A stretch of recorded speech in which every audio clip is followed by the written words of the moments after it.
यो देशले खङ्गार पारेर अझै पनि शेर बनेर हिँड्छ केपी ओली र साथी हो। देशले खङ्गार पारेर खरानी बनाएर जिरो ब्यालेन्समा पुर्याएको केपी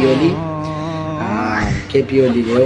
केपी ओली, शेरबहादुर देउवा, अर्को फेरि माओवादीको प्रचण्ड भनेपछि अर्को फेरि यो के भन्छन् के श्रेष्ठ भन्ने यो म त चिन्दिनेको त्यो बुपेको नाम, त्यसकी मासाले कुकुरको नाम चिन्दैन। यही केपी ओलीका यो सूर्यचन्द्र भन्छन् नि, यसैले जम्मै जिरोमा पुर्याएर देशलाई खङ्गार पारेको हो। अझै पनि यसको पछि धेरै मान्छेहरू छन् हैन। के गर्ने।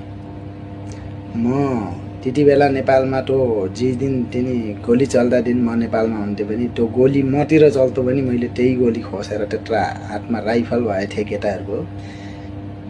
यिनी बुढा खारा त मरेरै जाने हो, जिम्रो भएर पो के गर्ने भनेर बुढो राम्रैसित गरेको भए हुन्थ्यो। अब यिनी केटाहरू खाएको छैन। एकबार केपी ओली आयो भने सब जान्छ नि। यो लेखेर साथी हो।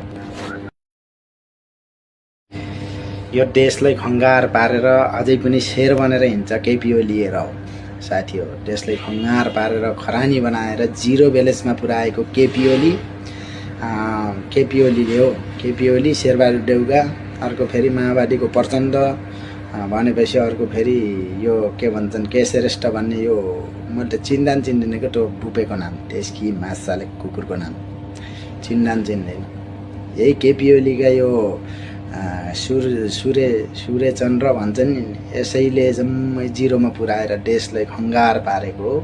अझै पनि यसको पछि धेरै मान्छेहरू छन् हैन। के गर्ने। म त्यति बेला नेपालमा त्यो जे दिन तिनी गोली चल्दा दिन म नेपालमा हुन्थेँ पनि त्यो गोली मतिर चल्थ्यो पनि मैले त्यही गोली खोसेर त्यत्रा हातमा राइफल भए थिएँ केटाहरूको।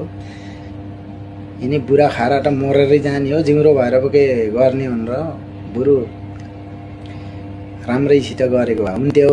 अब यिनी केटाहरू खाएको छैन। एकबार केपी ओली आयो भने सब जान्छ नि। यो लेखेर साथी हो।